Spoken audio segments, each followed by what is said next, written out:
welcome to the Inbetween podcast. I forgot the meme we were going to do. You've been gnomed! I'm not a gnelf. I'm not a gnoblin. I'm a gnome! And you've been gnomed! You've been gnomed. Everyone's been... I keep getting fucking gnomed. But the thing is, I know I'm getting gnomed, but I click on it anyway because I enjoy being gnomed. It's like, you know when you used to get rickrolled? Yeah, you listen to the whole thing. I'd click on it anyway, just because I really enjoyed Rick Astley's Never Gonna Give You Up. It's a good song. Yeah, it's a good song. Fantastic song, even current year. I'm your host, Joe Scorn, and I'm joined here by Tony, turns it RT, to my right, which you cannot see. To your actual right. To my actual right. To my left on the reverse webcam. Yeah. But shall we just get right into the news? Yeah. Have you been playing anything interesting this week? No. No? Okay. Well, in the time... I played WoW in the time before the last time, right? The last time we recorded, I can't remember. I haven't recorded any B-roll for WoW, but what did you do on WoW? I turned to a bear. So I got Tony to play World of Warcraft, so I somehow convinced him to play it last week. Yeah. Well, my internet died. It's not rest in peace, it's back now. Yeah. But basically he was like, I want to play Druid, and I was like, that's a pretty advanced level class. And he told me don't go feral because it's too complicated. I said feral's really shit. It doesn't do a lot of damage. Yeah. And he said, I'm gonna be a cat. Yeah. So he was until I was a bear. Yeah. But you kept going into bear form in the middle of the dungeon. I was like, you're not supposed to go into bear form in the middle of the dungeon because that's the tanking spec, and you're going to generate a bunch of aggro. Yeah, that's from the tank. Yeah. But you kept turning into a bear, and I was spam healing you. Yeah. Anyway. That's what I've been doing. Have you been enjoying WoW so far? Yeah, it was good. Because we've only got to level 20. 125 and a half, I think. Okay. I might be 26 last time I played, I can't remember now. Mm-hmm. I haven't played for that long. I was just testing my internet. See. Oh my god, okay. I'm definitely not going to show that on stream. What the fuck? What is it? Oh. Yes, Papa. Dave's just sending me a message because he wanted to watch 5. But, yeah. Oh, he's here. He's not... Underwear procrastination. I've actually been watching some stuff this week. I watched Disenchantment, the new Simpsons Futurama guy, Matt Groenering. Is that how you pronounce his name? I think that's quite right, but yeah, something like that. But there's a lot of like English voice actors in it. I noticed like Noel Fieldings and Matt Berries and that sort of stuff. It's like a medieval stuff, and the animation is also different. It's kind of 3D. You can tell it's done on a computer. It's 2D, but there's like 2.5D stuff in it, that sort of thing. Instead of just straight up 2D. Yeah, it's not like hand drawn or nothing's hand drawn anymore these days. But it's a lot different from this. Like Simpsons and Futurama, there's like every episode its own self-contained thing. This is like more like This is more like a season story than a... Yeah, it's more like an overarching story sort of thing, and it's okay. It's not great. I think Disenchantment's biggest crime is that it had such a legacy coming into it, and it's just okay, and that's pissed off people more than it being, Netflix nobody's making this series. Yeah. I feel like if anyone else made this, they'd be like, oh, this is an okay cartoon. But because it's like compared to, The Simpsons and Futurama, people are like, this sucks. What's making it okay though? Like, I think the animation's good. It's like the story, the characters are rather, because the story doesn't really matter. I think it's definitely trying to be a more mature thing. Right. So it's definitely, pushing, with the Simpsons, there was like tongue in cheek, and Futurama, they try and get away with stuff, and it was like jokes. But in this is just like people dying everywhere and very, mature themes and sex and drugs and that sort of thing. Right. I don't know. I think I might try and watch it, but I never get along with any cartoon, to be honest with you. No, I don't like. I like some Simpsons stuff, but I've never watched. I love the thing I always loved about The Simpsons was that it was like it was really you could watch it as an adult or a kid. Like the kid would get a lot of entertainment out of it, and then an adult would get like a lot of the adult themed jokes in it. I found it more often than not. I just didn't like the episode. Like really? What it was doing. Yeah, and it's the same. Same for South Park. Same for Futurama. Really? Yeah, I just don't. I don't know. Futurama's the best one. I've never actually like, watched a full season or anything. But like I was more interested in Futurama than any of the other ones. I have no idea why. And Family Guy and because South Park's very topical. Yes. So that might be something where if you didn't know the news around the time that you were watching the episode, you may have missed something. I find that I'm able to fill in the gaps. Because they literally make them in a couple of days. Yeah. Just to stay incredibly I normally fill in the gaps, so it's normally fine. Right. But it's really South Park's an odd one for me because like some stuff's like really good and like I quote a lot of their stuff. Yeah. But again, like the other stuff I don't like. So I haven't watched like BoJack Horseman. I love BoJack Horseman. I'd never liked Family Guy. I thought the first couple seasons of Family Guy are really good. The only thing that I watched. See, the thing is with Seth MacFarlane is he can make really good stuff like the first couple seasons of Family Guy. Yeah. He can make the Orville, which some people. I haven't watched that either. I like the Orville actually. It looks interesting. Yeah. It's kind of like what if Star Trek was done with real people instead of that's oddly. But then he'll make like 1,000 Ways to Die in the West. Which I had to turn off after like 20 minutes because it was like 20 minutes of fart jokes and I was like, this is just too much. I can't watch this anymore because it's so fucking awful. The thing is that with that film, like the overall premise could be good and well executed if he wasn't in charge of it. That makes sense? If he was just the writer? You'd have to... I'd basically make a new film of that. Yeah, I don't think there's anything to salvage. No, there's nothing to salvage, but I'm just saying that the overall premise could work. But my problem with Seth MacFarlane is like for me, because I love American Dad. I think American Dad's really good. Yeah, I don't know at all. Is this the motive of a dog in chat? What is this? HBG, son. Are you Twitch Prime subscribed to H Bomber guy? Oh, that's cool. But my problem with Seth MacFarlane is like I think it's just like me. Like I think everyone has like a slightly different like his comedic timings. It was like way too long. Like so jokes gone for like slightly too long and I just find that really annoying. But I think that is like completely subjective. Like I think every single person has like a slightly different length of time they expect from certain jokes. So I know like Ralph the Movie Maker like expects like really short, quick jokes. I'm like, Ralph, this can go on for longer. It's fine. It wouldn't let me sub to you. We don't have a sub button. We're not ready for a There's a thing on Twitch called the affiliate system. And in order to get part of that, we'd have to get like 50 more followers. Yeah. And we'd have to get a average viewer count of 3+, which we obviously aren't hitting right now. I think there's me and Dave in the podcast right now. But basically, in order to get a sub button, we'd need more people to watch, basically. Yeah. Is the long and the short of it, which is fair enough. We're kind of just using Twitch just to... It's also like an escrow account where it's like YouTube. You know how I don't know if you know this, but YouTube monetization, you can only take out money when it hits a certain point. Yeah. When you hit like $50, I think is the minimum threshold. I think it's 100. So if Dave was to Twitch Prime sub to me once, I wouldn't be able to take it out until Twitch Prime sub to me 10 times. Yeah. Sort of thing.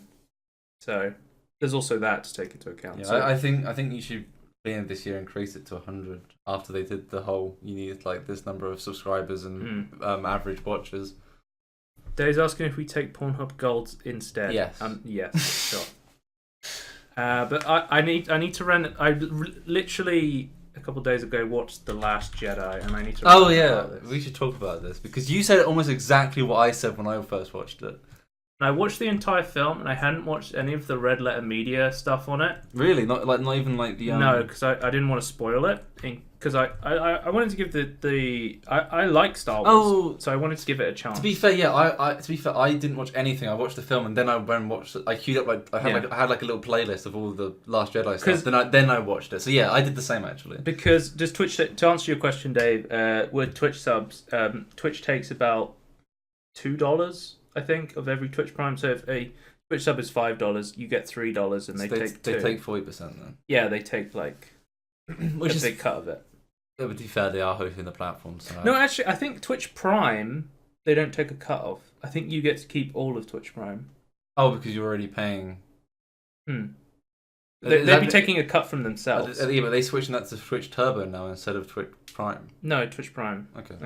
They haven't changed that when they did the whole Turbo back. But anyway, I basically because I watched the Half in the Bag episode, and they go like a minute before they go into spoilers, basically. Yeah. So I'm glad I didn't watch that first, but I'll start with the good points of The Last Jedi because I've been wanting to talk about this for a while. Can I say what my good points are? No. I really like the ship design. That's it. That's all my good points. My good points are it's a really good looking film. I'll have to sort of agree.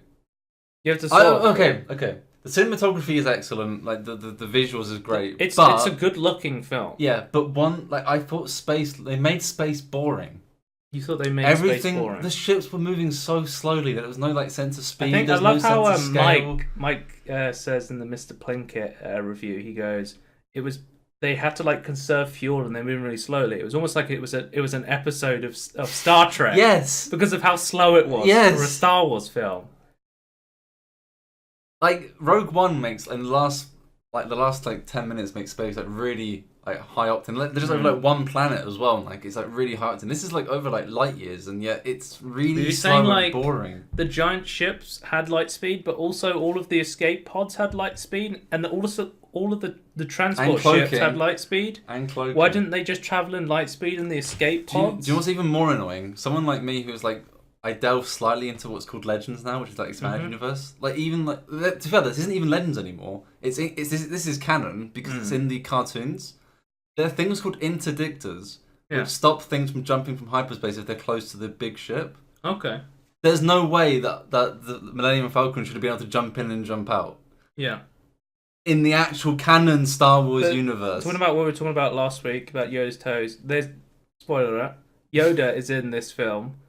And he's a puppet. Yeah, they actually used a Yoda puppet. I approve of that for this film. I approve of that. But why is he stupid again? I couldn't count his toes. I didn't see. I was looking hard for Yoda's toes. But why was he being he went back to being when he after he first met Luke, he went being serious. Why did he go back to being stupid? Yeah, he went back to be. So basically, what happens in the Empire Strikes Back? Is it number 5? Is that number 5? Says. Number 4 is Return of the Jedi. That's 6. The Empire Strikes Back. That's 4. 5, sorry. What's the last one called? Number 4. Number 6. Number 6 is the Last Jedi. Sorry, the Return of the Jedi. That was the first one. No, that's New Hope. Sorry, yeah. I always get the names. It goes Phantom Menace, Clone Wars, Revenge of the Sith, New Hope, Empire Strikes Back, Return of the Jedi. Return of the Jedi, yeah. Force Unleashed or something? The Force Awakens. That's it. Not the game, The Force Unleashed. No. It goes Rogue One, Force Awakens. Yeah, but those are spin-offs. Those are different. There's also Han Solo. Oh yeah, Dave has conspiracy theory. Ooh. To be fair, has a conspiracy theory that Yoda's a Jawa. To be fair, we don't know much about Jawas or Yoda's species, so we don't know. But I was also I don't think Jawas live to be 900. So that kind of immediately destroys the theory. I'm fairly sure Jawas don't live to 900. How do you know? Have you seen one? I could look it up now, if you wanted to. Don't know. I'll look up Jawas on Wikipedia. I don't know much about Jawas, but they're my favourite race from Star Wars. Are they? Jawas? They're great. They're like scrap junkies on a desert planet. It's amazing. Also, in the Force Unleashed games, their lifespan is that of a human. They have 80 years. So Yoda's definitely not a Jawa. Force long life. He's saying the Force caused him to live longer, like Darth. Who's it? Darth Plagueis? Both Darth Plagueis and Darth Sidious use stuff to elongate their life. Yeah. Not a tale I thought the Jedi would tell you. Have I ever told you the tale? I think in one of the cartoons, Dooku confronts Yoda and try and tricks him, or it's in or a book or something, and it's it basically demonstrates that he dabbled in the dark side at one point. Yoda. Yeah. Really. Yeah. So I think it was Dave said that he thought it was it's highly suggested that Dooku is like playing both sides. I think that was meant to happen. I'm not sure if the books explain that better, but I think he was trying to do that. I think because like the way that like Mace Windu talks about it in the second film, like almost as if like he was purposely working for the bad guys. Kind of like a Snape character. Yeah, but obviously that never happened. I feel like Snape was such a shit character in Harry Potter. It was like, he's kind of a good guy, but he doesn't really do anything. Yeah, I don't mind Snape. I mean, I'm not a fan of Harry Potter anyway, but... Okay. Anyway, I was trying to talk about The Last Jedi, because I was going to say... Yoda is a Sith Lord? Yes. There was some elements of this film where I was like, this is really good. And then I'd just go back to being like, this is really stupid. Why do these characters do this? Basically, the whole film was just like 3 B plots. It was like 4 B plots. Sorry, 4 B plots. You have a B plot where Finn and Rose are going into a casino to get someone who can hack. Get someone who can hack into the giant ship that's tracking them. They can track through light speed. You then have a B plot where Luke has given up on the Force and he's like, I don't want to train you. My father's lightsaber? Fuck that. I don't want to train you, Rey, to be a Jedi. The other B plot is the rebels running away from the Empire, and it's the slowest car chase in history. You're saying that's a B plot. And then the fourth B plot. That's meant to be the main plot. The fourth B plot is the weird fucking relationship between Rey and Kylo Ren, where they keep seeing each other in the Force, and it's so fucking weird. But that's where we get to see thick Kylo, though. We get the things I love about this film: well shot and thick Kylo Ren. Thick Kylo Ren. The memes from that is so good. Mom says it's my turn on the Xbox. The horrible thing is, like, Luke and Kylo are probably 2 of the most interesting characters in this whole film, and then everyone else I just don't give a shit about. It's like Chewbacca's in this film. It's like it's just nostalgia. He's a vegan now. Okay. Well, you don't remember like that little thing on his shoulder. He's going to eat one of them. What's this guy's name? Poe Dameron? Oh, Poe. So Poe basically, he's like, we can take out a destroyer, and he like goes against orders, and he's rebelling against the rebellion as the rebellion, and everyone's like, no, you should always follow orders like the Empire. And then the bitch with purple hair is like, she's like, don't disobey my orders. Apparently she's a general. And the whole time she had this plan to save the rebellion, and she just wouldn't tell him for no reason. Because they would make Finn's B plot pointless. It was still... No, wait, sorry, the other way around. It did make the B plot pointless. Complete waste of time. I feel like... Who wrote this script? The director wrote and directed it. Yeah, I actually think he... And he's the same guy who did Looper. Yeah, because your movie sucks. Like, I think there's like more people, but I actually think the majority of the script was actually written by him. I think it turned out... They were saying on Red Letter Media, they were like, they gave the plot of Star Wars sequel to a guy. Disney gave the writing and directing to some guy, and he made The Last Jedi. And then basically they set up all these things with Snoke. It's like, and they set up Kylo Ren as like a Darth Vader fanboy, and they set up all these things like, this in the 7th film. You mean? Yeah. And these plots are finally going to pull out, and then it turns out this guy gets given the film, and he's like, they never had plans to fill these out. I've just got to try and make my own Star Wars film, but also try and finish these loose end plots that don't go anywhere. That's fine, but he finished them in the most shit way possible. I'll give him leeway saying, yes, they didn't have a plan for it. Because when, I think it was J.J. Abrams, he did episode 7, and everyone's like, oh, it was like a safe film because he soft rebooted A New Hope. I liked it, but it was very safe. He basically just did A New Hope again. Sort of, but with different characters and different orders. And then everyone's like, this is going to be The Empire Strikes Back again. And then he was like, no. So he tried to change everything. He was like, but this is just The Empire Strikes Back again. He tried to change everything to make it not Empire Strikes Back, and he made it to an Empire Strikes Back clone. But the problem is, he had to cut loose threads from He didn't have to. It wouldn't make any sense if Snoke just disappears in this film. No, but why do he have to die? So he had to cut loose ends from a reboot of A New Hope. So he couldn't not make a soft reboot of The Empire Strikes Back. Because he had to finish the loose ends of these characters that he didn't have any plans for. I agree, but he could have been completely different and completely ignore the fifth film. This film sucks. I know. But, okay, This film sucks. I was gonna tangerine off. I can't remember if it was the 7th film or the 8th film that Mike from Red Letter Media said. But he said, like, why is it the rebellion and not just like the good guys now? Interesting. I figured out why. So there's like the New Republic, right? Yeah. Leia is in charge of another rebellion that's like away from the New Republic because they refuse to fight the First Order. Yeah. But there's the New Rebellion is willing to fight them, and in the 7th film, it's the New Republic that got destroyed.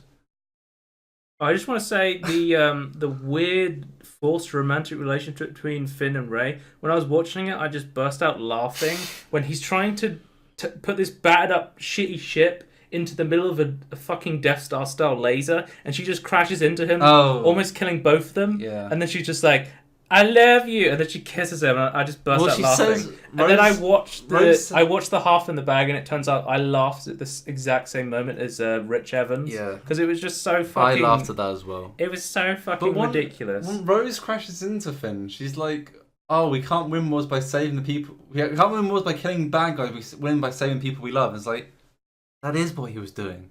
He was saving everyone else in the base as he was sacrificing the lessons himself. We learned from Star Wars, The Last Jedi. Losing 10 people to kill like 1,000 bad guys is bad. You are the rebellion, but don't rebel against orders. Even if it's a good thing. Kill yourself. Don't kill yourself. Kill everyone else. But do stuff for love. And let everyone else get killed. Kill Snoke. But then start the Empire again and kill Leia. You have to kill your mum for some reason. And Luke. Because Kylo Ren believes that Leia's making him weak like Han was, and that if he kills everyone he loves, then he'll be like some immortal Darth Vader type. But then he also wants to make a connection with Rey. Which, by the way, everyone was like, she's Luke Skywalker's son. She's Luke Skywalker's son. And then the director's like, I want to subvert expectations. So she's just a nobody. It's basically this film's way too fucking long, by the way. It's 2.5 hours. And it's basically 2.5 hours of just teasing you. Yeah. Can I just say I want to disagree with Jay from Red Letter Media when it comes to this. He said like, oh, I'm glad they didn't make it so she was related to Obi-Wan and or / Luke, wherever. She's not a Skywalker or an Obi-Wan, right? Did you hear they're making a Obi-Wan solo film? Yes. And Ewan McGregor might be on board? Yeah, he said like in a post that he would be willing to do it. So I assume really liked Ewan McGregor. He's really good. Obi-Wan. Yes, he was like one of the best parts of the prequels, as well as like Dooku. I would argue Grievous. I would actually argue Ian McGregor was the best part. Okay. Because he's in it so much. No, I think anyway, what was I saying? Anakin was the best part of the prequels.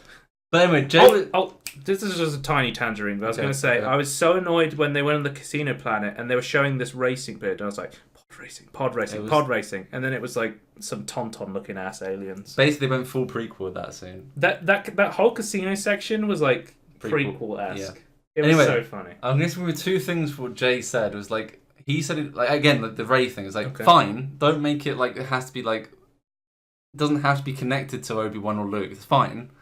But don't just make it random people. Like, it should still be important, like a plot point. Don't just go, oh, well, it's fine because they removed it from it. The entire point of the prequels was they were like, only people with midichlorians in their blood. You're a special bloodline. And but only a special bloodline. Like Kylo Ren, he comes from like a special bloodline. That's how he gets his force powers. And then they were like, but Rey's a nobody, but she's randomly a Jedi. Yeah, that's worse than Anakin in the first Phantom Menace, where she... Whatever. Anyway, the second point I don't disagree with him is like, oh... How long have we been talking about Star Wars The Last Jedi for? 15 minutes. Okay, well, finish your point. He's like, oh, I'm glad they just killed Snoke, who's just the Emperor again. It's like, yes, but because you killed him, he can only ever be just the Emperor again. If you left him alive and actually developed his character, he could be something different from just the Emperor again. They said the film should have ended like an hour earlier where Kylo Ren kills Snoke with and he goes, join me, Rey, and then end cliffhanger. Yeah. But then it just carries on. I thought the whole point of the film was don't like I would actually this is what happened. And then Luke Skywalker's a hologram and he does some kick-ass moves. If the whole film was like the point of it was and like then he dies and becomes the Force. If the point of the film was that at the end of this film, Jedi and Sith were no more, like both of them gone, and it was just like a weird grey area. But they're not. Because of dumb shit. Because Luke's like, I'm going to burn it down, and then Yoda burns it down with a lightning bolt, and then he's like, I'm crazy. For the first half of the film. But then, Rey has the Jedi Order books in the Millennium Falcon. Yeah. So nothing happened. But anyway, but I thought the whole point of the film was that Jedi and the Sith would be gone, then we just have like these interesting grey areas of Force users. But no, we have to always have good versus dark. That's all we're allowed to have. We can't have anything interesting. It can only be Sith versus Jedi for the rest of forever. I thought the point of this film was to go, right, there's going to be no more Jedi, there's going to be no more Sith, there's only going to be morally grey people. But no, we got shit. Don't watch it, this kids. Film sucks. I'd actually rather watch the prequels. Really? Which one? Not the first one. Phantom Menace, of course. To be fair, at least there's something you can get from them. Anyway, let's move on to games. So, trailers for this week. We got a massive 48-minute walkthrough. Yes. For Cyberpunk 2077. I'll just. So, what year was that? 2077. And what is its genre? Cyberpunk. All the information we ever need. It does look great. It looks really good. I like that there's dynamic choices, but I'm still. Still waiting for choices. Do choices really matter? To be fair, like the way they did The Witcher, I think choices will matter. Okay. It's not like a Telltale game, hopefully. To be fair, Telltale's trying to improve like how many paths that actually matter. So and even then, I still think Telltale's. I understand the problem. But so this is this is their first FPS RPG. Yes. And I'm always very worried when I see an FPS RPG because immediately, as soon as I see someone shooting at someone and they're sitting there for more than a little bit, and I see numbers popping up, I'm thinking, bullet sponge. If you're just there, just standing still shooting someone, that's not fun at all. If you have to move around, then it's more interesting. But I can understand. That is a big problem with them. Shooting RPGs, basically. They showed off a lot of features for Cyberpunk, and they were like, this is all a work in progress. This could change at any point. So that kind of like, I'm like, oh, okay, maybe it's not going to be as branchy as they've shown because... Well, also might not be as graphically and as impressive as it's shown. Like, everything... Like, I have a lot of faith in CJ Projekt Red, but, you never know. We have to remember that even Witcher 3, like, what they showed wasn't exactly what we got with Witcher 3. It was a slight downgrade. Although they then added a patch to make it better again, so... People were taking, like, photos of nature and then Witcher 3 screenshots, and people were struggling to tell them apart. Yeah, that was after the patch to make it look nice again, but yeah. Corporate Bodyguard. What do you think of this so far, from what you've seen? Well, I've been excited for this ever since, like, the first teaser trailer, and it has not disappointed. Shot. I think there's a lot of really interesting gameplay mechanics, like upgrading yourself through augmentations. I never asked for this. Adam Jensen style. Yeah. Do you think Deus Ex would be a fair comparison to this game? Oh yeah, no, for sure. Deus Ex I'm just thinking about that. Yeah. There's more. I think there's more robots in it than there's just augmented. Interesting, like you can be hacked, so you can't lie and that sort of thing. Yeah. And there's a lot of interesting, like talking options. So I think it looks really cool. Grab the gun. Yeah, you have like a lot of options of what you didn't want to do. I will be interested. They say the entire game right now is playable from start to finish, but not all the assets are in. So they've got the entire game done. Done it in a sensible order then. So they got like the whole story and stuff. Yeah. Okay, that's good order. But yeah, if you want to watch the whole 48 minutes, you can watch that on the Cyberpunk 2077 YouTube. I can't show some of it because there's nudity in it. Disenchantment, does it suck? Yeah. Yes. Adam from Your Movie Sucks says disenchantment, more like disappointment. So next we have a bunch of trailers from PAX. So recently, if you don't know, PAX was on. It just started a couple days ago actually. Which PAX? And we got one trailer from Devolver Digital. Sorry. Which one was it? Like East and West? I never remember. No, I never remember. Because there's PAX East and there's PAX West, and they're both PAX to me. So I just call them PAX. Yeah. So we got 1 trailer from Devolver and 5 from Tiny Build. So we'll just watch this. This one is called Gatto Roboto. Which looks great. As per usual. Yeah, I mean, I'm always interested to see games from Devolver and Tiny Build because they always publish really interesting games. This kind of looks like a Metroidvania game. And the kind of... Yeah, 100%. I'm not... Maybe. Really? When I first see it, I wasn't thinking about that, but yeah, maybe. Metroidvania, maybe roguelike, I think. I thought it was more just like, oh, you find like this power up, and then you're just going through this dungeon. I don't think you can get more Metroid than being on an alien planet and going through and getting different upgrades. Yeah, but I'm not sure you have to then backtrack and then find ways through this. Looks incredibly Metroidy. It looks very Mega Man-y as well with the I'd say it's more Mega Man-y than Metroidy, but I don't know. That looks really good. Nintendo Switch and PC 2019. They put a lot of characters into just black and white. Someone said Meowtroidvania because it's a cat. Get it? Tiny Build Games. We've had Hellpoint announcement. Is a dark sci-fi action RPG. Kind of looks Dark Souls-y in my opinion. You're going to get the obvious Dark Souls comparison whenever you make a game like this. I thought it was just Inception, but yeah. Reminds me of the Doom trailer. Yeah. Probably what they're The going. Doom Slayer. I'll say I like the door. I said what I do want to say. I'm going to get the game just for that door. Really? Do you see that door? Yeah. You know when Dark Souls came out and it was hard, and then every game was like, it's the Dark Souls of that game genre. The Dark Souls of FPS. Hearthstone is the Dark Souls of... No, it's not. Might be. People were saying it was like Dark Souls mixed with Warframe in terms of how it looks. That's what I thought. I'm okay with that actually, because I kind of... It's like magic and sci-fi in one, which I actually... Just realized, that split screen just there. What did I just see there? Oh, did you see split screen? Yep, split screen. Confirmed. Okay. Confirmed. I did not notice that the first time I watched this. Confirmed live on the Inbetween podcast stream. Hellpoint will have split screen. Online co-op. No. I cannot confirm that. But there's a store page. So. Those things are still popular, like super in-depth analysis of trailers for some reason, despite it like being in production still. It's coming out early 2019. A controller, interesting.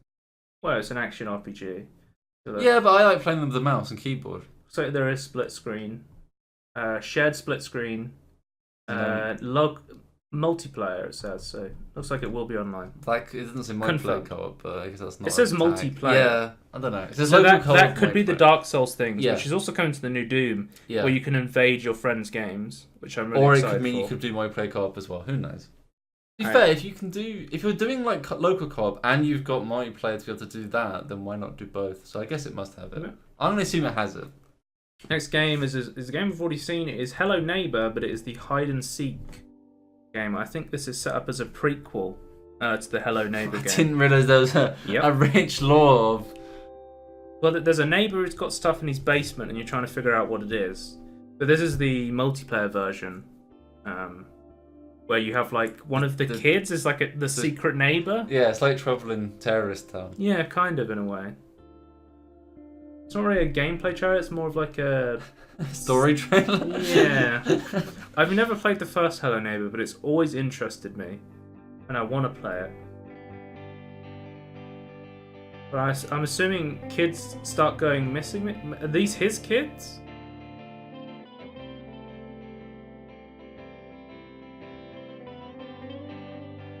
And Dave says it's kids. It's kids. And again, he's saying he swear he didn't know that Ahsoka was 13, so... I think she's an adult, personally, but that's just me, Dave. I'm not saying... I'm just interested by this trailer.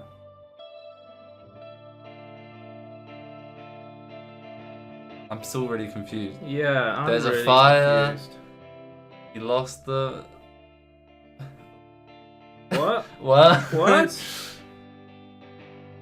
Yeah, you're gonna have to run this by me one more time. Come on, alright. Get the gun? What? Yeah, I don't understand. I think this will have a single player and a multiplayer by the looks of what I'm seeing here. I think the single player story will be the story of how he became the... Because it says dramatic prequel, that's why I saw it. Oh, okay. Again, I didn't realize there's a rich So story. I think this is going to be like the story of how he became like the crazy neighbor, and then they'll be in the multiplayer part with the secret neighbor sort of thing. But that looks interesting. I'm interested to try that out. Our next tiny build show from PAX West, Tony. It's PAX West. It's PAX West. It's on the West Coast. Which is probably New York. It's in the West. No. So no, LA. Yeah. I got it backwards. Yeah. Never eat shredded wheat. Yeah. Okay. No. Sorry. It's because the webcam's backwards. That's what it is. Undungeon. So Undungeon is an action roguelite RPG with dynamic fighting. Probably in Silicon Valley. One thing I saw, it was like roguelites in different worlds. And while I was watching this, I had an idea for a better game. Okay. It would kind of do this premise where you're running a roguelite in different worlds, and they sync up. But I'd have it so. What do you mean they sync up? Because this is not the whole. The idea is there's like a multiverse. Yeah. We live current stalemate. You have like different characters in different universes, and you run through those worlds. Yeah. The different characters, and they sync up, sort of thing. But what I would do is always have it so each one of you played like a roguelike game as a character in a different universe, but all four of you played in each of them. It'd be like 4-player co-op, and you'd all be trying to get to the end before the other people. Oh, I see. You want to be competitive. Yeah. Okay. You'd make a co-op one. I'll try and make a co-op game where you could like switch between each other's worlds, but you're going to be in only one character per world at a time. Like, oh, I need your powers here, right? I'll switch to your world. Oh god, why is there a ton of zombies in your world? No, I'd make it so each one was like a randomly generated plateau, and you'd get like 4 people. Okay. And you'd all play it in real time with each other. Oh yeah, I agree with playing in real time. And you'd all try and get through the quickest. But then maybe you can do things in your world to affect other people's worlds. Yeah, I'm not a big fan of competitive stuff. So I think if I saw four people streaming that, I would be like, this is fucking epic. This is really cool. That's not for me. I'd rather have co-op. But I love seeing people streaming like competitions against each other. Really? That's really not for me. Well, I'm a PvP player and you're a PvE player. Yeah. I really like co-op. That's my main. I like killing I like that I'm getting just for that though. So again, the last game the game before that, for the door. Again, this game for the whirling ball of sand. Well designed sand. That's how you get me. That's a tag on Steam now. But I love like PvP. The feeling of outplaying another person is insane. It's so I don't get that at all. Really? No. I'm just a technician. I only heard rumors. These things. What's going on? Started to appear shortly after the shift. Just a technician. I've seen this game for such a long time. It was on Kickstarter apparently. I don't know. I really like the graphics. So to play, you get rolled 1 to 7 heralds and go on a long journey and attempt to mend the world damaged by a global cataclysm and bring the devastation to an end. So that looks quite good. The next game from Tiny Build is Swag and Sorcery. It's a great name, by the way. From the creators of Punch Club, the RPG. Who is Punch Club? Oh, Punch Club. The game Punch Club. Yeah. The boxing RPG. Yes. Comes what looks like a town building game. I have to say, I know this art style's like really in at the moment, but I do really like it. The pixel. Yeah, stuff. pixel art is. It's like, especially with these color palettes as well. Like they're so good. It's kind of looks like Clicker Heroes gameplay right now.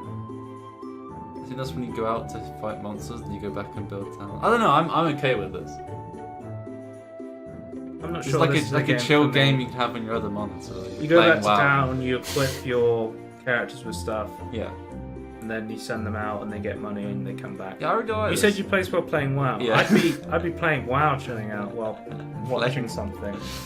Yeah. Why not do both? You got three screens, Joe. You could watch something, play WoW, and play this. Sometimes I'll minimize Fortnite, save the world, just AFK in it while I'm playing WoW. Yeah, because last time we played, that's what you did. Like, I'm just gonna minimize Fortnite. I don't want to get. By the way, don't get Save the World. It sucks. Fortnite Save the World is a scam. What were you doing with it? Just trying to get. I just get It's basically, and Save the World is like a V-Bucks generator. So you get daily quests, and they give you V-Bucks, and I use the V-Bucks to buy skins in Fortnite. Right. So because I don't want to give Epic Games any more money. They've taken enough from me. They've got enough from me. You minimize it so you didn't get kicked, or so you could get the rewards still. And then you then played WoW for me for like 3.5 hours. Yeah. And you were gonna go to bed. Which I definitely don't do, because that's against the rules. I can get reported, but nobody plays Save the World. It sucks. Anyway, next game. Final game from Tiny Build is Pandemic Express, and this one actually looked kind of interesting to me. I wasn't really sure what was going on. I'm still not really sure, I'll be honest with you. Did you watch this? Yeah, I'm not. It kind of... People are saying it was like a mix between a zombie mode, horde mode, with like the aesthetics of Mirror's Edge. Looks very Mirror's Edgy, doesn't it? Now you mentioned Mirror's kind Edge. Of okay, super hotty in a way. Yeah, to me it's more like cluster truck, but super truck. It reminds me of that because the way you jump, but then there's like I didn't notice the there's like a spinning move if you fell far enough. I didn't realise that. You kind of go through this it kind of is stylized world fighting this pandemic of what I assume is like a infected people. I'm not feeling the. I mean, I like the monsters that the effect they have on the world, but other than that, I'm not feeling the art style. I'd be interested to try this, depending on how long it was. I don't like the gun sounds are a bit anemic as well. Mm. And then that's not. And then you get on this hippie bus with these mannequins, and then you drive off. it's a bit artistic-y, this game. Yeah, I'm not sure about it. Artistic-y's not a word. Artistic. Autistic. Yeah, this game's pretty artistic. Okay. I think the theme for today is just seeing lots of power cables. Like every game's had like some sort of power cable going through it, apart from the medieval ones. That's very Japanesey to me, like the way they like how like samurais like in anime like run on roofs. That's what it reminds me of. Don't tell me to look something up, so I'll look it up on my other monitor in case. Look at Great Hell when you have some time. Green Hell. Oh, Green Hell. Alright, we'll have a look at that then. Just on Steam, I guess. There's a sweltering struggle for survival in the Amazonian rainforest. Okay, we can have a look at this, I guess. This has nothing to do with PAX, I guess. Early access survival simulation. Well, it was release date was 2 days ago. Yeah, I think that was It's an early access game, of course. Wait. Let's watch the trailer. 29th was Wednesday, wasn't it? Yeah. 3 days ago. Is everything alright? Yeah, you can come up. Oh, Dave's saying it looks like the Forest too. I guess. It's an early access survival game, so you could literally be describing any early access survival game. The Forest is very stupid under the circumstances, but I am glad we came back here. Yeah. Back to the island.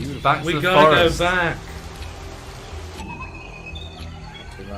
Still, we can't forget what we came here for in the first place. All right. To get the mutants. She's blurring her face. She's seeing her through the smoke. In like a pixelated manner. Go. Don't shout at the crocodile. Leeches! Hell! Did he wrap his arm in leaves? Yeah, that's how you live. Ray Mears did. Bear Grylls did that one. Ray Mears. They've all done it. Ray the old leaf wrap. Bear Mears. Please answer me. Does the Pope shit in the woods? The Pope shits in the woods and no one hears it. Is a bear Catholic? It's a bear. There's Halloween! fucking Skull Troopers from fucking Fortnite. What are they doing? The Halloween special! I think that was such a... They started doing merchandise for Fortnite, and they just brought out the Skull Trooper really? Halloween stuff near Halloween. I was like, that is such a good. That's such a good. More money. That's such a good way to make money. Yeah. You gonna get one? No. Fuck that. I don't celebrate Halloween. Your birthday's in Halloween. I celebrate Halloween. I love Halloween. You had a spooky cake last year. I had a spooky cake the year before as well. I might do the same spooky cake. Can we see your spooky cake this year? Live on the podcast? No. Can we record you making a cake? No. Time lapse. Just your hands. Just Tony hands. I'd have to get like a GoPro. Do you have a camera? No. I don't have a camera either, which is why I'd like to record more stuff for the podcast, but I don't have one. And I have a shitty webcam. Don't tell Adam. I told him I didn't have one. Wait, who? Never mind. Anyway, final trailer. We've seen a brand new trailer for Spelunky 2. It adds dual layer maps, fluid physics, cloned cats, and online co-op. You say that's we. The biggest thing. You mean you? I haven't seen this one. I've seen the trailer for Spelunky 2. Yeah. It's the one I haven't seen. It was bad. It's only a minute long as well. Yeah. This was teased before, I believe, around Gamescom maybe, but we've seen. This actually looks fantastic. All I'm thinking is. Look at the mental. Oh my god! Look What at the lava fuck? physics. I was not expecting that. Yeah, there's brand new like physics in it, and this one you're on the moon. This is like Wallace and Gromit logic. The sequel to the I like the Ouroboros dungeons. Yeah. All I'm thinking is, for fuck's sake, I haven't even finished the first one. And you became a ghost and you weren't dead immediately. I'm so confused. Online. First time they'll do online co-op. I bagsy the sloth. That's my main. You want to bag the sloth? What's the other? The sloth was a secret character in Spelunky 1. Anna Spelunky. There's new guns. They have like a cat cloning gun. Oh my god, that's too powerful. Professor D. Sloth. I like the music as well. I love this game. Spelunky 1, that is. But I really want to play Spelunky 2 co-op with someone. Chicken! And that's the war physics. I have a Spelunky review on my channel, and it shows how I have 100 hours. You haven't beat the game. On Spelunky 1, and I still haven't beat the game because it's really fucking hard. Yeah. It's really unforgiving. Oh, look at those ghosts. Those are great. You die in like 2 hits, basically. I do like the and everything's covered in like spikes and is trying to kill you. This is covered in spikes and there's fluid physics trying to kill you. Coming 2019. Not 201 AD. Came out in the they'll past. be coming on PS4 and PC. Is what it's announced for. It looks great. It looks fucking amazing. I'm really hyped for this because I love Spelunky 1. I've never played it, but I like the look of Spelunky 1. Move on to the main news topics. Subnautica is getting a standalone expansion, and I'm super fucking hyped for this because I love Subnautica. I still haven't played the base game. Right. It would be a good time to play it. So the Subnautica. Anytime. Okay. Well, you could play it before Subnautica Below Zero comes out because it is a standalone expansion on the same planet set after the events of Subnautica 1. I want to know more about the mech. About the mech. I really want to know. Like, I really like cold biomes as well. Like, two things I really like is like cold and hot biomes for some reason. So it's set in the Arctic biome, and it will be releasing in early access sometime next year. I feel like every game should like look at this game just to do their underwater content like this. But look at that! Yeah, beautiful. It's a really good landing page. Oh, it's yeah, it's moving more than I thought it was. Okay. They're all moving. As well. That's crazy. They put a lot of effort into so this. Far, they've shown concept art and they've got a Trello board, which if you don't know... Can I make a suggestion? Make your loading screens it moving to the background. Yeah, could do that. But they made a Trello board, which if you don't know is kind of like a thing for devs where they show all the issues of the game and they work on it from there. Okay. So you can see like some of the things they're working on. So they're pretty open about everything. How many people work on Subnautica? We can see like pictures like this of like... Oh. The Arctic, there's a new Arctic house in the new biome, which looks really cool. It's a global civilization count. What's that about? We'll have to see. Got some more concept art. I think there will be more underwater zones. Yeah. As well as a lot of on the surface frozen. It looks like just like a mixture of the two. But it looks fantastic. This game looks like the original Subnautica was like really beautiful in terms of like its art design. Well, even the concept art, like like Guild Wars that had really good concept art. I feel like Subnautica's concept art is on the same level, if not better. But I'm hyped for that. Really excited that was announced. The Forest is coming to PS4. Oh, no. What do you mean? Oh no! You can play it again. So it's coming to PS4. Launches on November 6th. We've talked about this before. Me and Dave played this a lot, and we completed the game. So the last patch they did was on August 18th, and they said it was a small bug fixing patch, basically, and they said the next patch is going to be a large content update. So what I'm assuming, based on the Forest launching on November 6th, is around about this time, November 6th, that'll be when the big content patch launches, because they want to launch that on the PS4. Same time, okay. Yeah.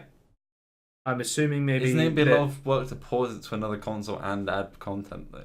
Well, I'm assuming they finished porting to the console, and it's just... I was just waiting for Sony release. To go, yes, because we'll push it through. It takes a few months for Sony to actually push things through, doesn't it?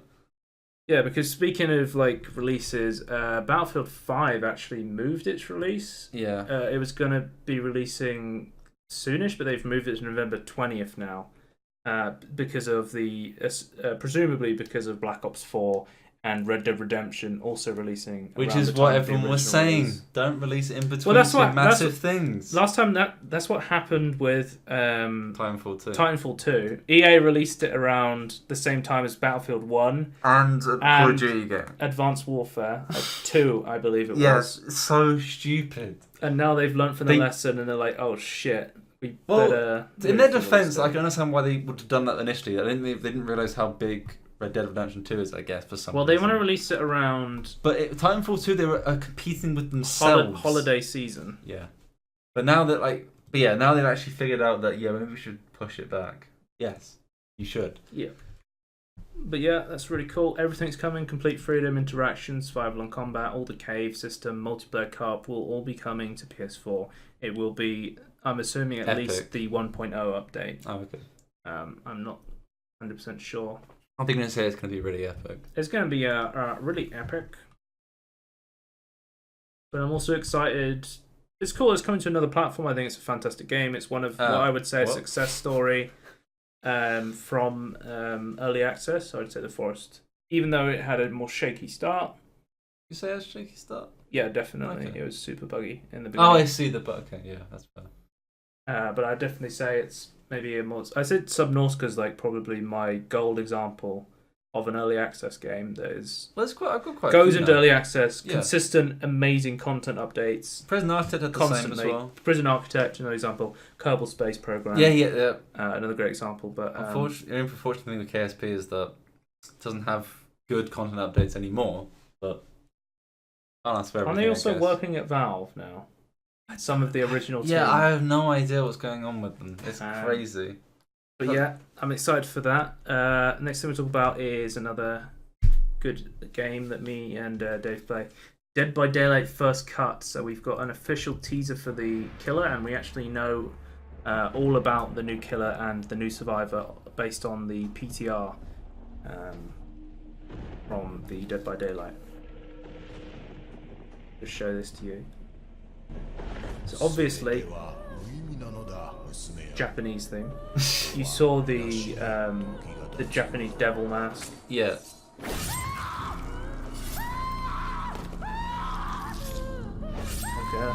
Monk ass.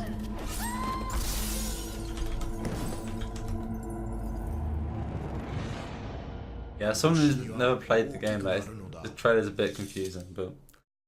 Basically, if you don't know, Dead by Daylight is a 5-person 4v1 horror game where 4 survivors are going around trying to repair generators to escape from a killer who's going around murdering them by putting them on hooks. It's like 4v1, right? Yeah. But the killer has a big advantage because he can put you on hooks. Yeah, it's asymmetrical, it's not.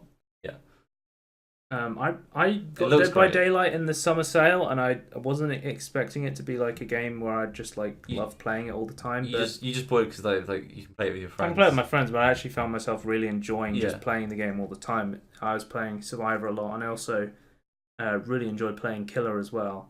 And I think the DLC Killers, which this will be, this is the first cut DLC. I'll just show you some more information. They need a landing page. You need to go to deadbydaylight.com or whatever, and then it should have like a landing page. New DLC, first cut. And you scroll down, it shows the killer and it shows the trailer. Because I'll tell you what, like TF2 has really good posts. Payday 2 has really good posts where they release something and then they'll have like a page with all the information about it. Riot Games, they'll release a new champion, and you go to their website and there's like a whole big list of all the things and like shown really nice with pictures and videos and stuff. Well, it's just all the information in one place.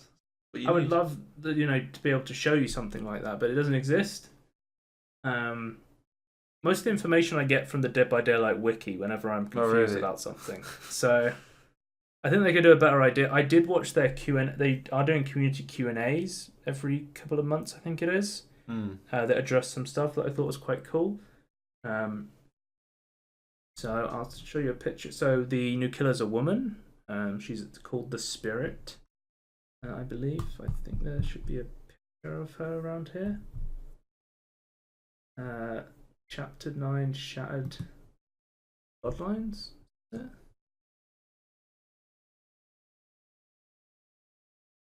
we go.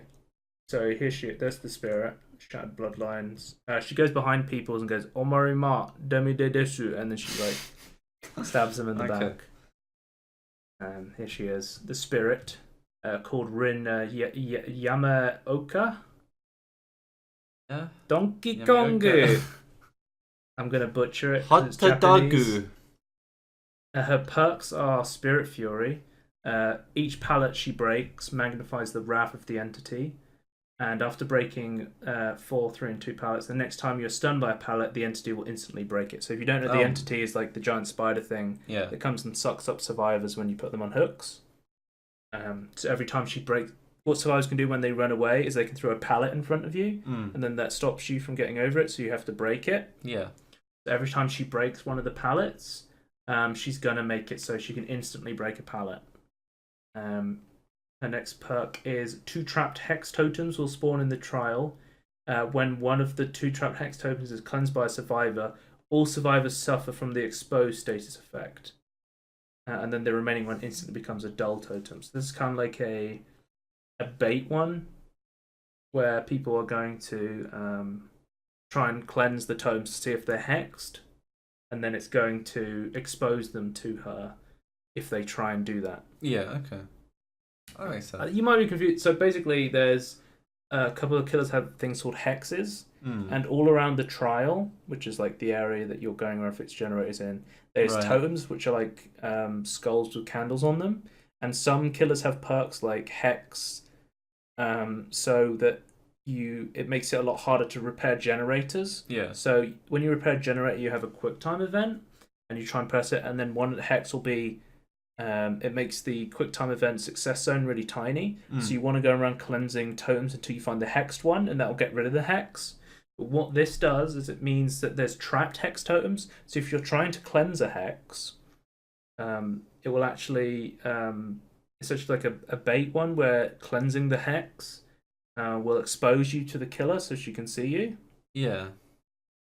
And then her third perk is Rancor. So there's another mechanic called Obsession, where you can become obsessed with one random survivor, and then there's survivors who have perks that make them more likely to become obsessed. Oh, okay. Because they have perks that help them with that. Like I think her name's Kate.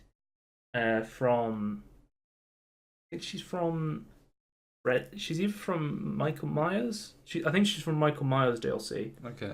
And like one of her perks, she can become the obsession, and she can always see the killer when she's looking at him. Oh right. And then he can always see her, sort of thing. So you can always spot each other. But her last one is called. There's a lot of like interesting mechanics because on the base level you look at Dead by Daylight and you go, oh, it's a simple game. But there's a lot fucking going on under the hood. For me, it's like I always like, why would you ever want to play a Survivor? There's actually like actual deep mechanics behind. I always get thrown off whenever I play Kill after playing Survivor because Survivor is all in third person, but Killers are all in first person. Really? Yeah. Okay. So that throws you off a bit. Rancor. So you get an obsession. Each time a generator is completed, the obsession sees your aura for 3 seconds, and all survivors' auras are revealed to you for 3 seconds. Right. So every time they replay a generator, the person you're obsessed with sees you, but none of the others do, and then you get to see all the survivors. Yeah. So that's like a big advantage. And once all generators are completed, the obsession has the exposed status effect, and the killer can kill the obsession, and then you can only have one obsession per match. Yeah. But there's also I don't know if they say the new Survivor. I think he's like a black guy that throws rocks at people. Adam Francis, that's literally one of his abilities. He throws rocks at people. Yeah, here we go.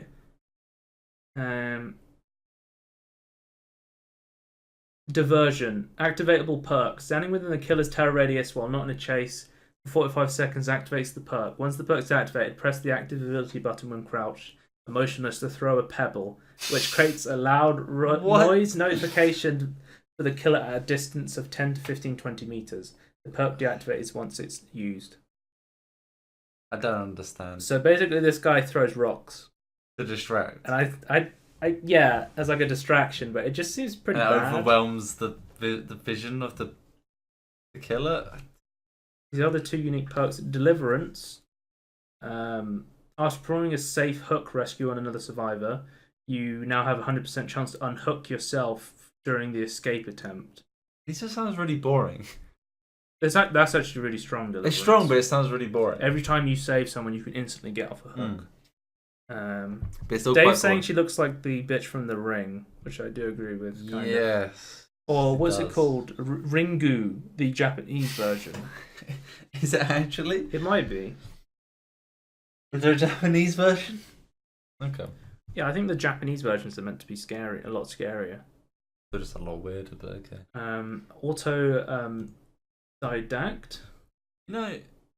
Hang on, You start a trial with minus 20% progression penalty from skill checks to heal survivors, but for every successful skill check completed when you heal a survivor, you receive a token for a maximum of 5 tokens, and each token grants you plus 20% bonus progression for successful skill check when healing survivors.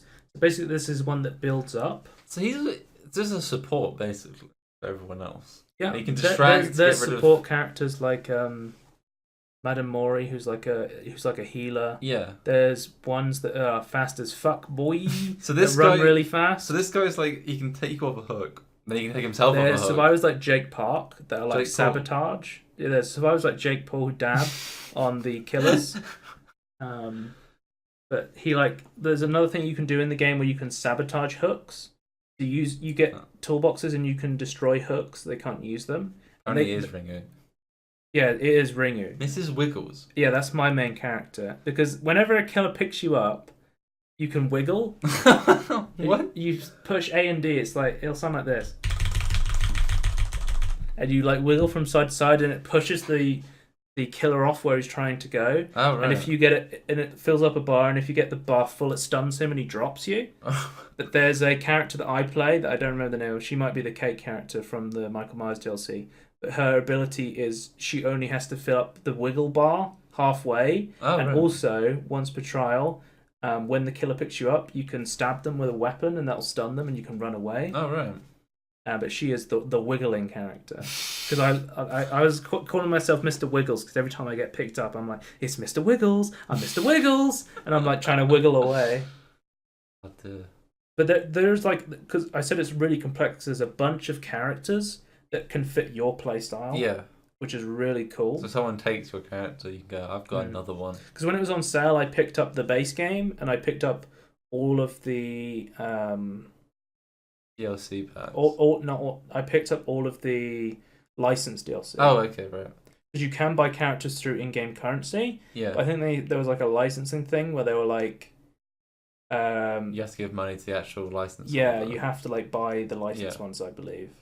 But I think when this comes out, I'm definitely going to be thinking about buying it straight away because I'm really interested to try these characters. The third perk is basically he gets -20 progression at the beginning, so he gets like a penalty at the beginning, but he ramps up to a point where he can like instantly heal survivors. Basically, he just okay.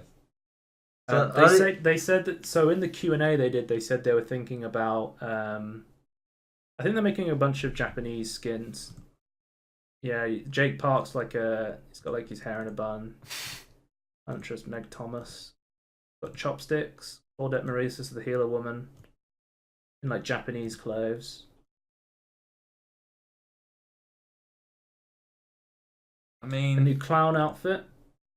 Yeah, that's my main. Looking dapper. I fucking hate playing against the clown. Why? Because he just walks around and throws potions at you that slow you. That sounds amazing. It's so. David King. Oh, Dave always plays David King. One thing that's really cool about David King is he can start the trial bleeding, which means he can only take one hit, but he can never be healed above that state. But when he's bleeding, he doesn't leave a blood trail. He doesn't like shout out in pain. Oh right. So it's like a really interesting character, and he also has like an ability where he can sprint really fast, which means you can be fast as fuck, boy. It's the Keemstar. The Trapper Metal Trapper outfit. Oh, look at that. That's beautiful. Summer Kate. Yeah, boy, I gotta pick up this DLC to get the Summer Kate outfit. That's what you have. What was I saying? I don't remember what I was saying. You're just saying. Are we just finishing this talk? I don't know. I was saying more stuff about. Oh, in the Q&A, they were saying they wanted to rework how healing works, how sabotaging works. So they are changing like a lot of stuff in the game. It was like an hour-long Q&A if you want to watch it. They said they did want to do like a full rework on Freddy Krueger. He's one of my favorite killers. What I was going to say, just finishing this, is all of the killers are really well designed in this game because they're really cool. So like Freddy Krueger, his ability is like he is in the dream world. So what you do in the game is nobody can see you, but you can all see them, and you pull them into the dream, and then you can affect them. You can't affect them directly, though. No, but the annoying thing people were saying was he was too weak because people could be like repairing generators in front of you, and until they're in the dream, you can't interact with them. I think they were saying they were going to rework him.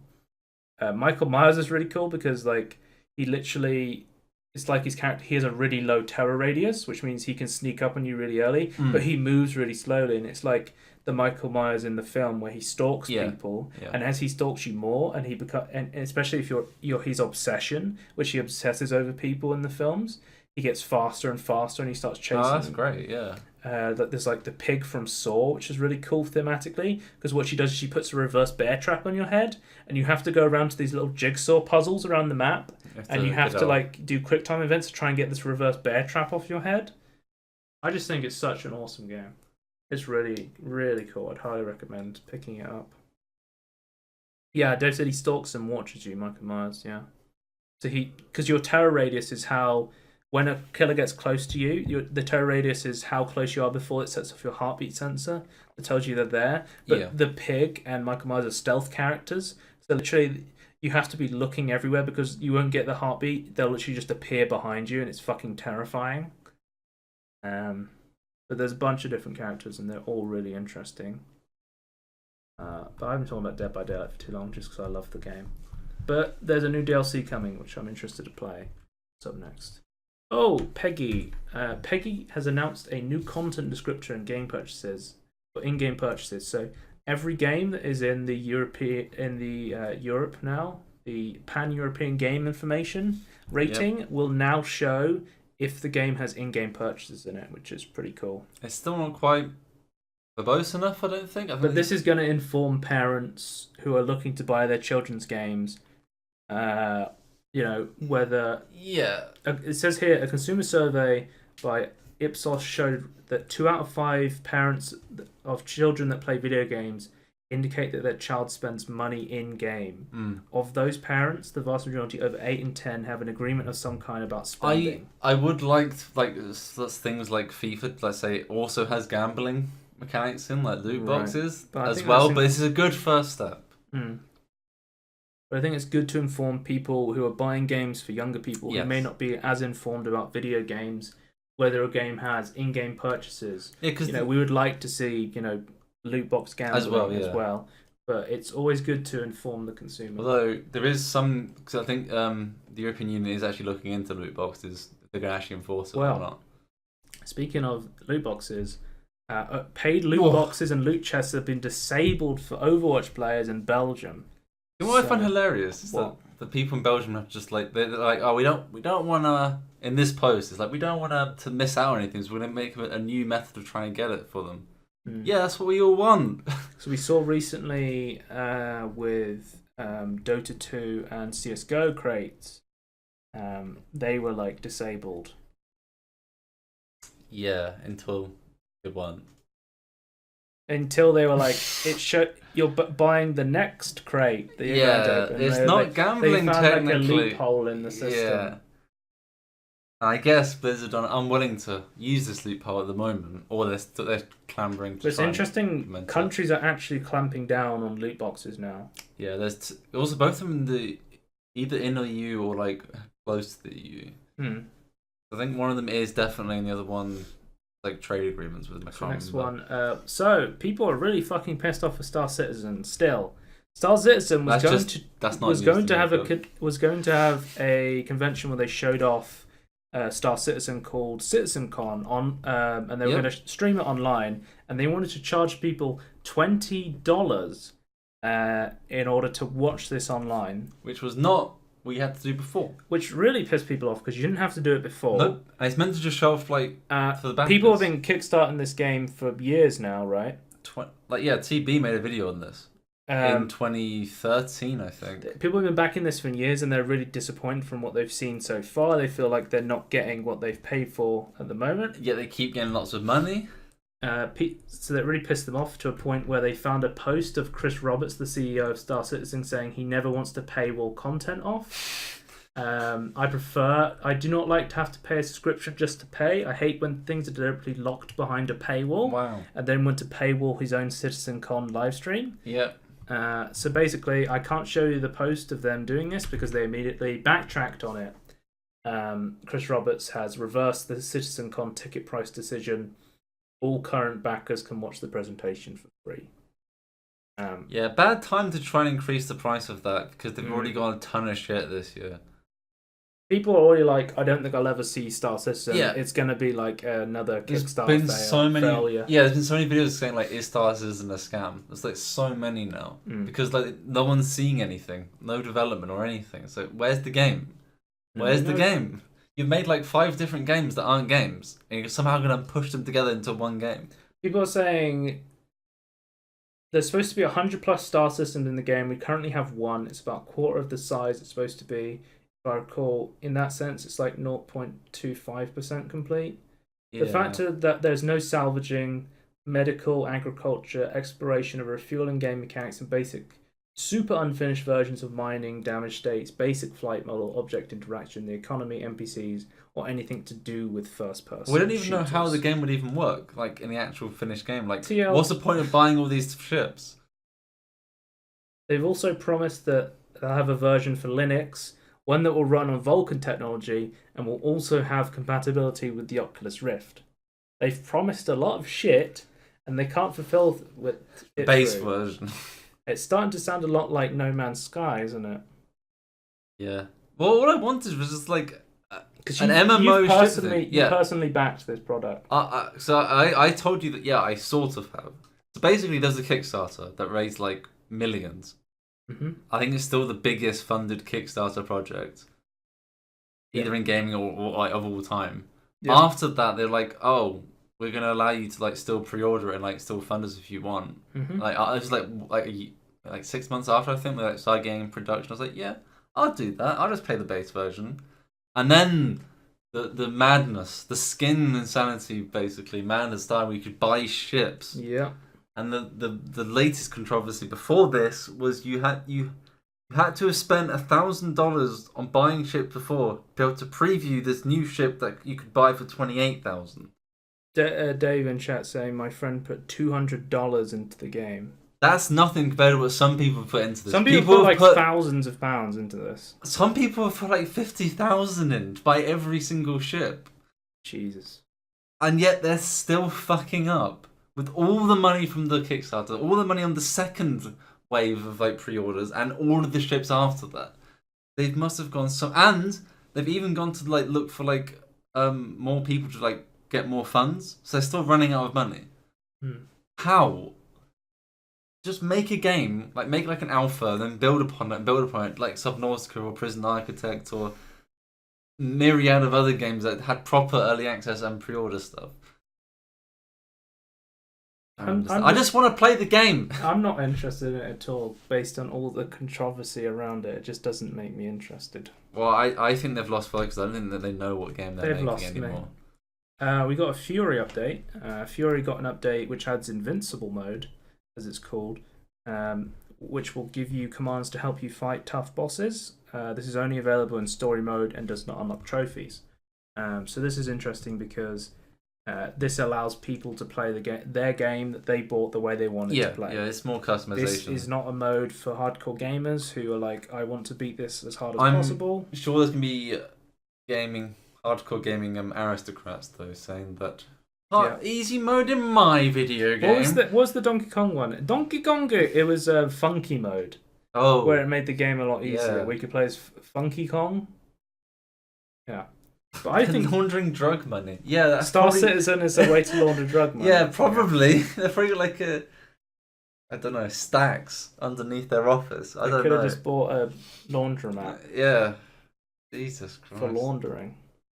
Anyway, but I think it's cool that this allows you people who want to see the story, what you're thinking of, they shouldn't be allowed to access this content. Who are you to tell somebody that if they don't play it on a certain difficulty, they're not allowed to play the game? Yeah, why does because there's a lot of people out there, we saw with the Xbox accessibility controller, some people may have physical disabilities that don't allow them to get through certain parts of the game. Some people might need controls in order to get through this. This might be one of your first games you've ever played. Or it's your first genre, or the first game in that genre that you just want to start getting into. There's probably people, when they gave you the ability to skip cutscenes, they were like, this is not the real game if you can skip through the cutscenes.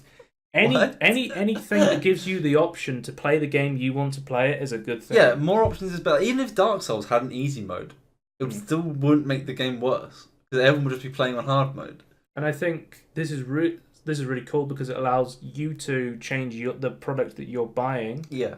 It opens up accessibility for everyone. Yeah. And it's good for everyone apart from the gaming aristocrats. More options in games is always a good thing. Yes. So that's cool. Steam TV was streaming Artifact at PAX West. They were streaming a bunch of matches. Some of the Dota casters were playing. It was fun to watch. I did watch on Steam TV. I tried to, because they also recently streamed the International on Steam TV after it accidentally went live, and they were like, "Oh, we meant to do this. It's for the International." But I couldn't get it to work when the International was on. But I did manage to get it to work in Chrome almost for as if Artifact. It wasn't intended for the International. I think it was. I think it definitely was meant to. It just stream wasn't the International. ready. I don't think it has a VOD system. But they are doing you can watch the VODs on the YouTube. They're also live streaming it on YouTube Live, which then saves the VODs. So I don't think at the moment you can save VODs for Steam TV. Basically, all we've seen is Valve streaming Valve stuff on Steam TV. So we still have no idea what it's for, if it's going to be like a YouTube Live Twitch competitor, or it's going to be just a service for Steam to broadcast things on. Who knows? It looks pretty cool from what I've seen so far. You can use all my Steam emotes randomly in the chat. So there's a reason they exist now. Well, I always find it just to you, so... we got a video from Hitman 2. Legacy Pack has been revealed.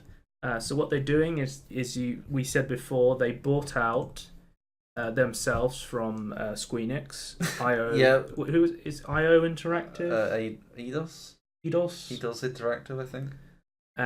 Basically, they bought it out, and now what they're doing is they're taking they're creating what's called the Legacy Pack, which is coming free with Hitman 2, not Silent Assassin.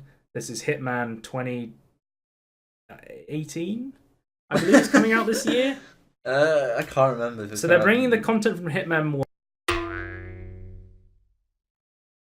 Are we back? The computer just blue screened of death.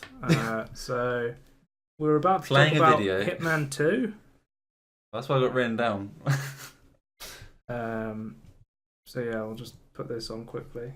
I don't know what we were saying about Hitman 2. Is that Legacy? So it's a Hitman 2 Legacy pack. I was saying something like, what do you mean the first game? Do you mean the 2016? Hitman 2016 and Hitman 2 2018/19 maybe. Yeah, Hitman 2016. Basically what they're doing is they're porting the maps. Oh, I see. From Hitman 1 because they now own... Yeah, into the Legacy pack. Yeah, they now own all of their rights because they bought out from Squeenix. So now they're bringing Hitman 1 maps to Hitman 2 as part of a Legacy pack. But they're also moving Hitman 2 mechanics over to the original maps. So now what they're showing here is you could have a sniper on this map. Oh, but in Hitman 2, you can put it into a briefcase. Oh, so now you can use a briefcase to get through this. Another thing they showed is the new camera mechanics. So in Hitman 1, you'd walk up to a camera and it would alert that you've been seen. But now it shows you a picture-in-picture sort of thing and shows how you're being recorded. And you now, with your sense power, can see the lines where the camera can see you. Yeah. And actually, like, detect your face and things. Another one now is... when you're in a restricted area and you're seen by a camera, it'll show you, and then security will come out to see you. This is great, actually. I do like how, like, in the 2016 one, like, you just have the sniper on your back. They just arrest you. It's like, well, you're not going to have that gun on your back. They're showing Hitman 2016. They now have foliage mechanics in Hitman 2, so they're putting, like, big foliage into this map, so now you can hide in them and hide bodies in them. Just like Assassin's Creed, that famous stealth game that's really good. Oh wait, no. Yeah, they're putting like what type of planet is that? What do you call that? Sorry, it's like not a fern. I don't know what.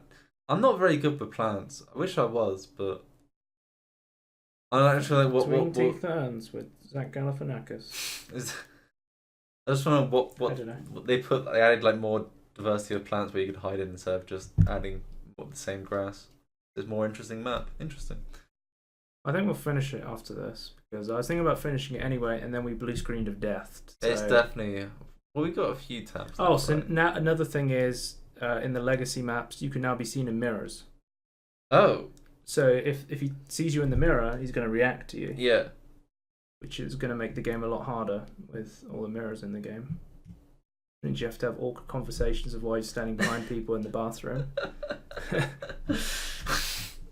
Hey, what are you doing? It's going to be great. That is the end of the podcast for this week. As usual, I was Joe Scorn, and I'm joined by Tony Tonzadati. Sorry, is that how I'm introduced? Yeah. And you can check us out at And Everything In Between podcast on YouTube. If you're watching live, you are on twitch.tv/Scorn. If you're not, you can catch us there. And at Scorn2000, I'll post all the podcast updates. So we've been told RIP as well. Dave says RIP because we blue screened to death before this point, but we'll end the podcast here. So we'll see you next time. Spotlight will be up next week. We've got a bunch of spotlights lined up.